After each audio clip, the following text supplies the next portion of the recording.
Notre conférence de ce soir a une signification particulière parce qu'elle s'inscrit dans le cadre de la semaine économique de la Méditerranée, donc qui s'est ouverte ce matin ici à la Villa Méditerranée. Une fois de plus, évidemment, nous sommes particulièrement honorés et fiers avec toute l'équipe de la Villa Méditerranée d'accueillir cette manifestation.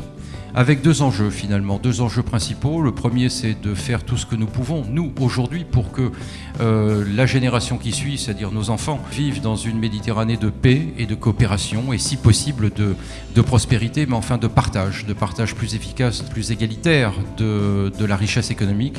Et deuxièmement, de faire avec une Méditerranée connectée, ou plus qu'elle ne l'est encore aujourd'hui, un espace où chacun peut intervenir, et où nous pourrons collectivement éviter tout risque de fracture numérique entre le nord et le sud de la Méditerranée. Ce sont des défis qui sont absolument considérables et dont on va parler au cours de toutes ces journées de travail ici à la Villa Méditerranée. Je suis parti du constat qu'aujourd'hui Internet et le numérique de façon générale ont beaucoup apporté au champ culturel à travers la création, l'aide à la création, l'aide à la diffusion. Aujourd'hui, les artistes peuvent créer, produire et diffuser de la production culturelle à travers l'utilisation du numérique, que ce soit du matériel, mais aussi en termes de diffusion au niveau d'Internet.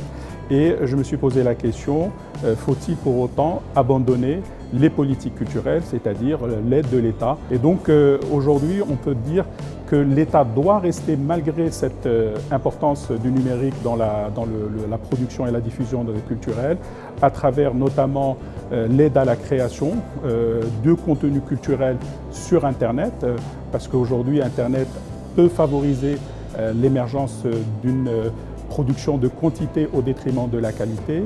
Il peut apporter aussi un certain nombre d'encadrements pour éviter toute dérive de l'utilisation de l'Internet pour la diffusion de propos ou d'objets culturels qui peuvent heurter ou être subversifs.